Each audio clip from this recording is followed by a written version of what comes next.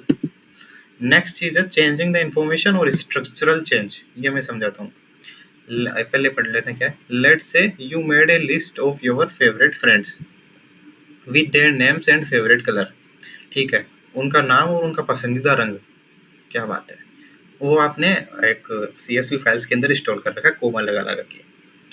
And बाद में आपने डिसाइड किया कि आप उनका फेवरेट खाना भी ऐड कर रहे हो। क्या बात है। In Python you would have to go to each friend of your list and write down their favorite food one by one, and it's lot of work. And if you want to remove something like favorite color, it's tricky because you have to make sure everything is else connected correctly. क्या बोल गया बे, रुको मैं समझाता हूँ। ये आपके पास CSV file है। ओके, अब लेट सपोज कि ये आपके सबके फ्रेंड्स है, मान लो, मानने में क्या है। अब आप चाहते हो कि यहाँ पे इन सबका मैं फेवरेट फूड भी ऐड कर दूँ, बनाना, यहाँ पे इसका मैंगो, इसका पपाया, इसका है पपाया, पी कैसे लिखते हैं, हाँ, पपाया, इसका गवावा, और इसका ग्रेप्स है, ठीक है। अब 5 अकेले तो कर दो कि भाई, आपके पास डेटा थाउजेंड्स के अंदर है, तो ये काफ़ी ज़्यादा टाइम कंज्यूमिंग है और काफ़ी ज़्यादा बोरिंग है। ऐड करना भी बोरिंग है, अगर आपको किसी का डेटा डिलीट करना है वो तो और ज़्यादा बोरिंग है, क्योंकि आपको फिर ढूंढना पड़ेगा। लाइक ऐड कर रहे हो तो आपको हर फ्रेंड्स के लिए ऐड कर रहे हो, राइट। बट अगर मान लो कि आपको राधे श्याम के लिए करना है, राधे श्याम को पहले तो ढूंढो कहाँ पे है, ठीक है। मान लो ये राधे श्याम है, अजम्पशन करने में कुछ नहीं जाता। अब राधे श्याम मिल गया, अब राधे श्याम का यहाँ पे फेवरेट फूड मैंने लिख रखा है मैंगो, और मैंगो यहाँ पे ऊपर भी लिख रखा है, इसके ऊपर वाले का भी फेवरेट मैंगो है। अब गलती से मेरा आई का डायमेंशन हिला और मैंने ऊपर वाले का मैंगो काट के कुछ और लिख दिया, या फिर इसका डेटा हटा दिया, ये भी इशू है। तो इसके अंदर यही है, फाइल सिस्टम के अंदर ये सारी दिक्कतें हैं। तो 2 दिक्कतें आपको पता चल गई। पहले दिक्कत तो एक ये इसका वो क्या था दिक्कत यार, हाँ, लॉट ऑफ रिकॉर्ड्स, ये ज़्यादा स्केलेबल नहीं है। और दूसरी चीज़ ये है कि अगर आपको इसकी स्ट्रक्चर में थोड़ा सा भी चेंज करना है, लाइक अगर आप पहले 3 डेटा स्टोर कर रहे थे, उसके बाद में अगर आपको 4 डेटा स्टोर करना है कोमा लगा के, तो उसके अंदर काफ़ी ज़्यादा टाइम कंज्यूमिंग है वो। तो स्ट्रक्चरल चेंज भी इसके अंदर काफ़ी ज़्यादा कॉस्टली है। हाँ, अब आते हैं DBMS के बाद। तो जो प्रॉब्लम उसके अंदर आई थी कि अपन को स्केलेबिलिटी के अंदर दिक्कत आ रही थी, क्योंकि स्क्रॉल कर करके नीचे तक जाना पड़ रहा था ढूंढने के लिए। यही DBMS अपन को इस चीज़ का सॉल्यूशन देता है। वो अपन को इंडेक्सिंग नाम का एक कॉन्सेप्ट देता है। इंडेक्सिंग, अब इंडेक्सिंग क्या होती है, इंडेक्सिंग में आपको बताता हूँ। नोटबुक मान लो आपकी, उसके फर्स्ट पेज पे सभी ने तो नहीं किया होगा, बट मोस्टली बच्चों ने किया होगा। यहाँ पे पेज नंबर, यहाँ पे चैप्टर नंबर, और ये चैप्टर का नाम, और यहाँ पे पेज नंबर। अब यहाँ पे चैप्टर का नाम, और यहाँ पे पेज नंबर। इसी तरीके से लेट सपोज आपने 10 चैप्टर नंबर तक, चैप्टर नंबर 10 एंड इसका पेज नंबर। ओके, अब मान लो कि आपने तो इंडेक्सिंग की है, आपको चैप्टर नंबर 7 का डेटा चाहिए, तो आप चैप्टर नंबर 7 यहाँ पे सर्च करोगे, उसके सामने देखोगे हो एंड पेज नंबर हो, एंड डायरेक्टली आप नोटबुक के उस पेज नंबर पे चले जाओगे, तो आपको टाइम नहीं लगेगा, राइट। बट एक दूसरा बच्चा है जिसने इंडेक्सिंग नहीं की, वो क्या करेगा, 1 बाय 1 पेज स्क्रॉल करेगा, 1 2 3 4, उसका टाइम काफ़ी ज़्यादा लग जाएगा, राइट। तो ये डेटाबेस जो है, डेटाबेस मैनेजमेंट सिस्टम के अंदर इंडेक्सिंग नाम का कॉन्सेप्ट अप्लाई होता है। और इंडेक्सिंग क्यों अप्लाई होती है, क्योंकि यहाँ पे जो अपन डेटा स्टोर करते हैं वो सॉर्टेड ऑर्डर के अंदर करते हैं। लाइक आपके फ्रेंड्स हैं, तो पहले ए वाले सारे ऊपर आ जाएंगे, फिर बी वाले सारे नीचे आ जाएंगे, फिर सी वाले सारे नीचे, इस तरीके से करते हैं। तो फिर यहाँ पे लिख देंगे ए, और फिर उसकी लोकेशन लिख देंगे। अब आपके फ्रेंड का नाम ए है, तो डायरेक्ट ए वाले के अंदर जाएगा, फिर वहाँ से ए का ही रिकॉर्ड मिलेगा। अब लेट सपोज आपके फ्रेंड का नाम एस है, तो एस का रिकॉर्ड कौन से लोकेशन से स्टार्ट हो रहा है, वहाँ पे जाएगा, और फिर एस के फ्रेंड मिलेंगे डायरेक्ट, आपको डायरेक्ट बता देगा कि इस पेज पे जाइए, इतना रोल ना कीजिए, इतना समय नहीं है आपके पास। तो डेटाबेस इस चीज़ का सॉल्यूशन लेके आ गया अपने पास, स्केलेबिलिटी का। तो अब इसके अंदर लार्ज डेटा स्टोर कर सकते हैं अपन। अब जो मैंने चीज़ें आपको बताई है वो यहाँ पे लिखी हुई है अच्छे से पॉइंट के अंदर। स्केलेबिलिटी के अंदर फाइल हैंडलिंग वाया पाइथन और डीबीएमएस। अब फाइल हैंडलिंग वाया पाइथन के अंदर नंबर ऑफ रिकॉर्ड्स में देखो जो मैंने पढ़ाया वो लिखा है क्या, as the number of records increases the efficiency of flat files reduces। हाँ, कि आपके जैसे जैसे दोस्त बढ़ते जा रहे हैं सीएसवी फाइल पगला रही है, बोल रही है भाई नहीं हो रहा भाई, समझ में नहीं आ रहा भाई क्या हो रहा है, ये सीएसवी फाइल नहीं आप पगला रहे हो, बोलो मिल नहीं रहा है। वहाँ में है स्ट्रक्चरल चेंज। अगर आपको उसके फेवरेट खाना ऐड करना है तो फिर क्या होगा, आपको हर एक फ्रेंड के पास जाना पड़ेगा, मतलब हर एक फ्रेंड के रिकॉर्ड के पास जाना पड़ेगा, मैनुअली एंटर करना पड़ेगा हर चीज़, समझ रहे हो। तो ये काफ़ी बोरिंग है। डीबीएमएस के अंदर बिल्ट एफिशिएंट स्केल अप, क्योंकि इंडेक्सिंग वगैरह है इसके अंदर, see mechanism like indexing for quick access of the right data. Structural change के लिए भी इसके अंदर पूरी प्री डिफाइंड चीज़ें हैं जो कि आगे वीक 2 और वीक 3 के अंदर डिटेल में जानेंगे। सो ये था स्केलेबिलिटी के लिए। अब है फाइल हैंडलिंग वाया पाइथन। ये वही चीज़ है कि सीएसवी फाइल को पाइथन के अंदर, लेकिन चीज़ दूसरी बताएगा, इस बार परसिस्टेंस बता रहा है, पहले स्केलेबिलिटी बता रहा था, राइट। इसकी भी थोड़ी पढ़ते हैं। Imagine you are doing homework on a paper, ठीक है भाई, जो कि करते नहीं है कभी। If you make changes like erasing something and writing again, pencil से कर रहे हैं, erasing something and writing again, क्या बात है, and have to make sure it get saved on the paper. भाई पेपर पे कैसे सेव होगा। अच्छा, इसका कहने का तात्पर्य मैं समझ चुका हूँ। इसका कहने का तात्पर्य ये है कि जब आपके पाइथन था तो पाइथन के अंदर आपने वीएस कोड के ऊपर कोड किया होगा। वीएस कोड के अंदर आपने देखा होगा कि जब तक आप फाइल को सेव नहीं करते हो, जब तक वो सेव नहीं होती है, मतलब वो रैम मेमोरी के अंदर रहती है, और अगर आप उसे विदाउट सेव किए क्लोज कर देते हो तो जो भी आपने एडिट वगैरह किया था या फिर जो भी कोड लिखा था वो सारा का सारा लॉस्ट हो जाता है, वो एक्चुअली कहीं सेव नहीं रहता। तो ये एक ड्रॉबैक रहता है इसका, समझ में आया। तो पाइथन के अंदर जो फाइल्स वगैरह रहती है उसे एक्सप्लिसिटली सेव करना पड़ता है, वो अपने आप सेव नहीं होती। तो यही लिखा हुआ है यहाँ पे, so you have to manually save it to file like writing your work on paper so it doesn't get lost. तो आप बोलोगे ठीक है यार मैं सेव कर ही लूंगा ना, कंट्रोल ऐसे तो दबाना है ना, बट इतना आसान नहीं है। लेट सपोज कि आपका लैपटॉप स्विच ऑफ हो गया बाय एनी चांस, हो सकता है ना, याद नहीं रहता ह्यूमन माइंड, मेरे साथ तो है, मैं बता रहा हूँ भाई। लैपटॉप स्विच ऑफ होने के बाद जो आपने कोड लिखा था, लेट सपोज आपने 1000 लाइन का कोड लिख दिया, okay it's get lost, happy भी नाउ हैप्पी, ये लाइन बोलूँगा। तो सीएसवी के अंदर ये वाला दिक्कत है कि उसे सेव नहीं हो, मतलब पाइथन के अंदर ये वाला दिक्कत है कि अगर उसे सेव नहीं करोगे तो फिर वो वेनिश हो जाएगा आपके रैम से, अगर कोई भी सिस्टम फेलियर्स या किसी भी तरीके की प्रॉब्लम ऑकर हो गए तो। अब ये सेकंड चीज़ क्या, robustness. If you are building a Lego house, पहले लेजो हाउस क्या होता है वो देख लो, ये रहा, बचपन में काफ़ी किया होगा ना, puzzle solving. Okay, so if you are building a Lego house, you can check every piece to make sure it fits right. Okay, when working with files in Python, you have to do a lot of these checks to make sure everything is safe and correct. But if something bad happens, like a power outage, or you drop the house, some parts might break or be lost. इसका example मैं आपको समझाता हूँ table से, but ये CSV के अंदर भी अप्लाई होगा, ध्यान रखना। ओके ओके ओके ओके, हाँ। अगर सैलरी वाला कॉलम देखिए यहाँ पे, अब टेबल्स के अंदर, इसके अंदर तो पूरा का पूरा सैलरी का जो कॉलम है इसके अंदर सबके सब इंटीजर वैल्यूज है, राइट। बट सीएसवी के अंदर ऐसा कुछ नहीं होता। सीएसवी के अंदर मैं यहाँ पे 11 उठा के मेरा नाम लिख दूंगा भाई, आयुष। आयुष आयुष, भाई कितनी गंदी राइटिंग है, USH, क्या बात है। ठीक है, मैंने आयुष लिख दिया। इस तरीके से मैं सीएसवी में कुछ भी लिख सकता हूँ ना, तो ये काफ़ी हेडेक हो जाएगा। लाइक मैंने यहाँ पे कुछ और लिख दिया, यहाँ पे लिखना मेरे को इंटीजर वैल्यू थी, यहाँ पे भी कुछ और लिख दिया, तो वो सारी चीज़ें काफ़ी ज़्यादा बोरिंग है। कहाँ पे ज़्यादा चला गया क्या, और ज़्यादा नहीं पीछे आ गया।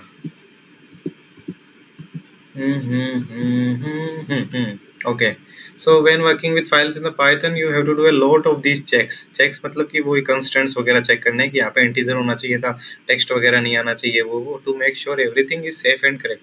But if something bad happens like a power outage और the drop, some parts might break और बी लॉस्ट। ये पावर वाला तो इसने पिछले वाले से कनेक्ट किया है कि फाइल्स वगैरह गायब हो जाएगी, क्या यार। लेकिन आपको समझ में आ गया ना, बस वो इम्पोर्टेंट है।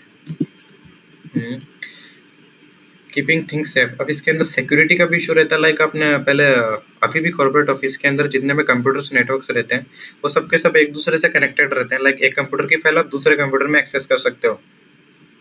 सो लेट सपोज कि आपने कोई CSV फाइल बनाई है, उसके अंदर आपने अच्छे से मेहनत की है एंड आपके कलीग ने वो फाइल एक्सेस की एंड उसके अंदर वही गड़बड़ कर दी जिसका डर था।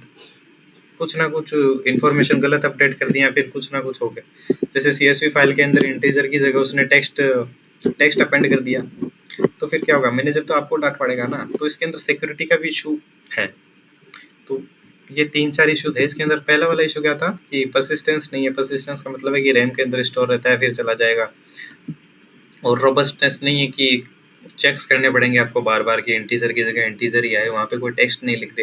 लाइक 80,000 इंटीजर में लिखे, वहाँ पे ऐसे नहीं लिख दे EIGSTYTHOUSAND 1000।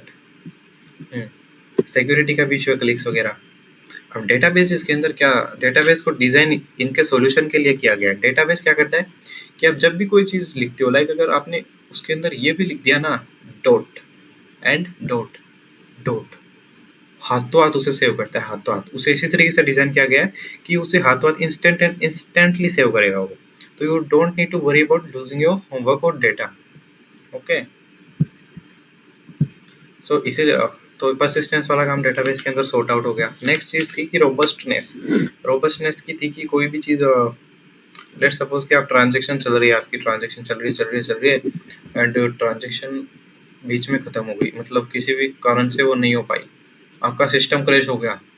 तो CSV फाइल के अंदर आपने तो डाटा अपेंड कर दिया कि हाँ इससे इतने काट लिए, इससे इतना भेज दिया, बट एक्चुअली के अंदर वो पैसा गया कहाँ?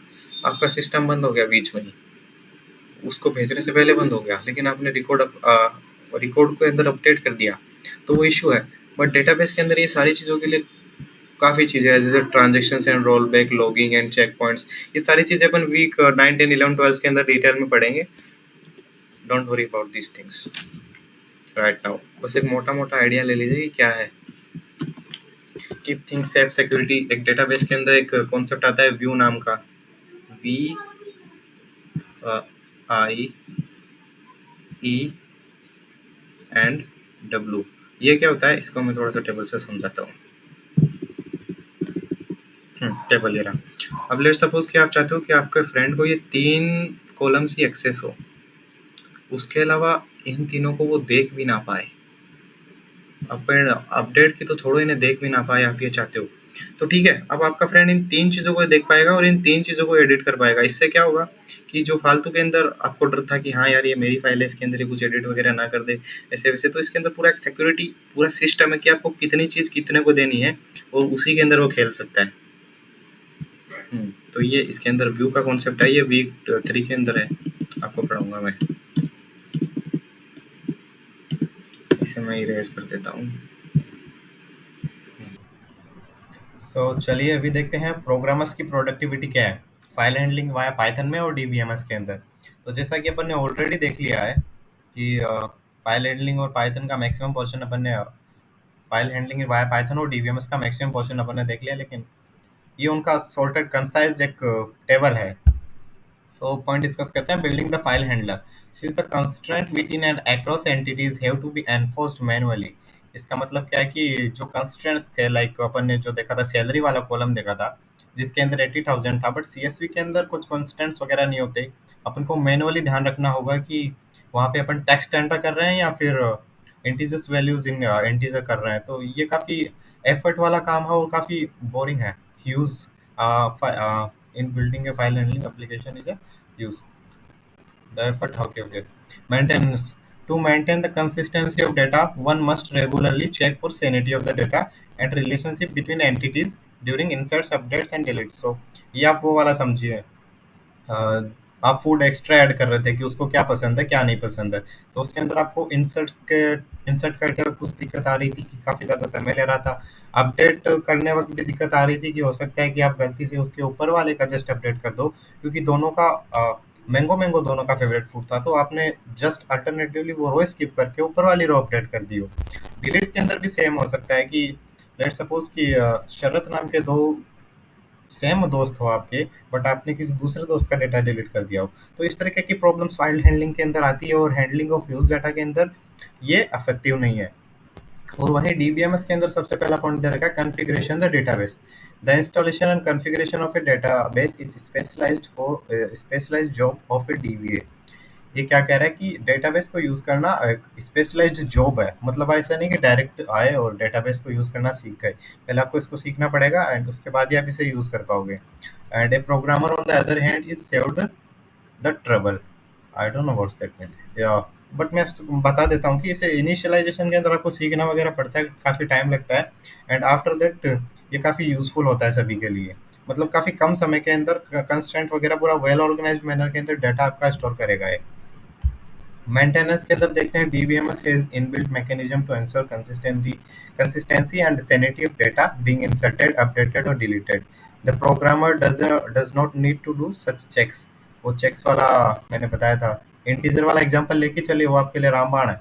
इंटीजर वाला देख लीजिए, और इंटीजर के अंदर टेक्स्ट डीबीएमएस के अंदर अलाउड नहीं होगा, क्योंकि इसने पूरा एक वेल ऑर्गेनाइज सिस्टम डिफाइन कर रखा है। वहीं सीएसवी फाइल्स के अंदर कुछ नहीं है।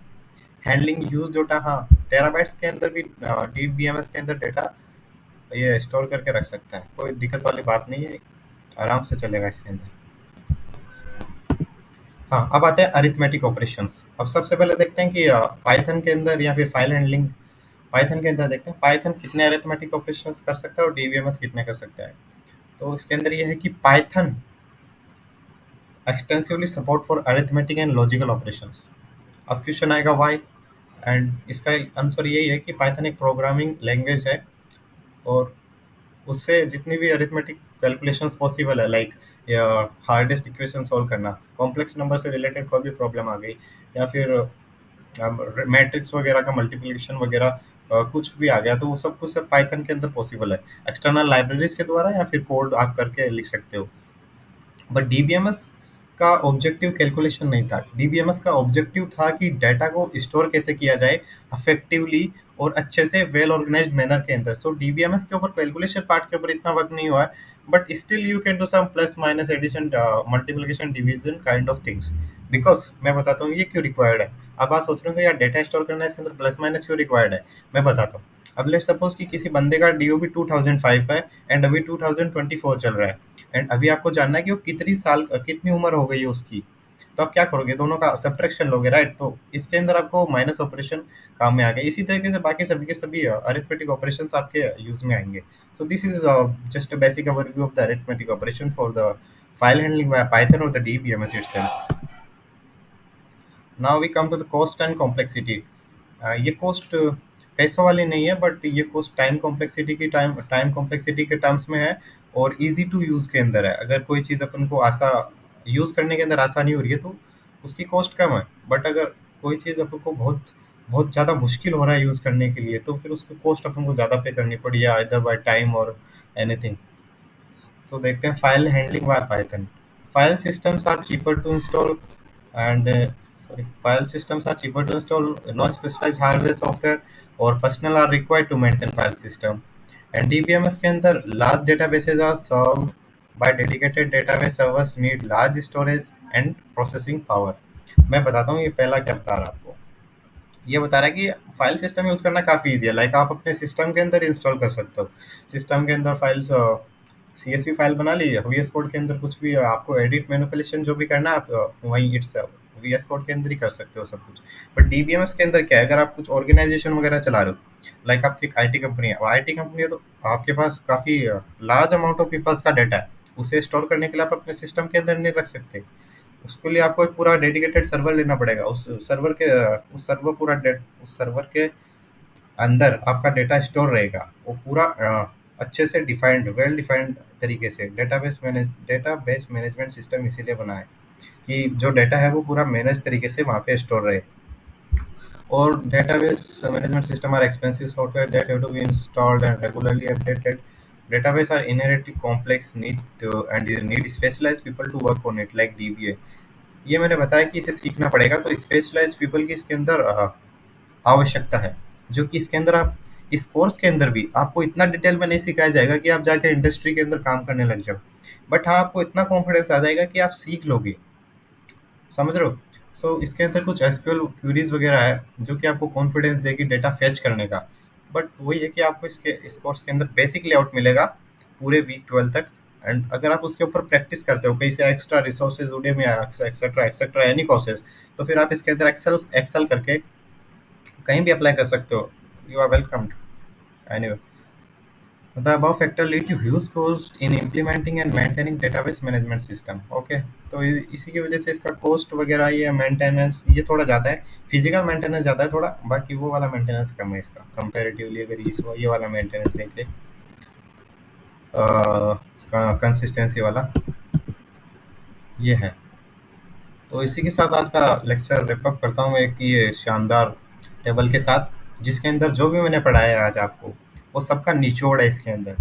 लाइक पैरामीटर्स देख लीजिए, फिर पैरामीटर के साथ फाइल हैंडलिंग वाया पाइथन का पॉइंट है, और डीबीएमएस के अंदर क्या रिलेट हो रहा है वो है. तो पैरामीटर देखा तो मैं कैसे इसको आपको रीड करना है. सबसे पहले scalability with respect to amount of data. ठीक है, अब इसके अंदर आपको फाइल हैंडलिंग के अंदर क्या है, ये very difficult to handle insert update and querying of records. Okay, querying of records का मतलब है कि सर्च करना. ये पॉइंट सही है, क्योंकि इंसर्ट लाइक आप फ्रूट्स इंसर्ट कर रहे थे वहाँ पे तो दिक्कत हो रही थी, अपडेट कर रहे थे तो भी दिक्कत हो रही थी. एंड क्वेरिंग लाइक 1000 आपके फ्रेंड्स हो गए थे, तो फिर आपको उनको सर्च करने में भी दिक्कत हो रही थी. In DBMS features to provide high scalability for a large number of records. इसके अंदर इनबिल्ट फीचर्स होते हैं, इंडेक्सिंग हैशिंग काफ़ी कॉन्सेप्ट है इसके अंदर, आप आगे जानोगे. उसी की वजह से इसके अंदर कोई दिक्कत नहीं है. इसी तरीके से सारे के सारे पॉइंट्स मैंने यहाँ पे एक ऑर्गेनाइज टेबल के अंदर रख रखे हैं. आप इसे इसे रेफरेंस की तरह देख सकते हो for the one week one का 1.3 lecture. Okay, so that's all for today. Thank you for watching this video, and if you like the content do subscribe and like the video. and इन चर्चा को तो आप भूले नहीं होंगे, so इनकी भी बात मानो यार. Okay, so bye, let's see you in the next lecture.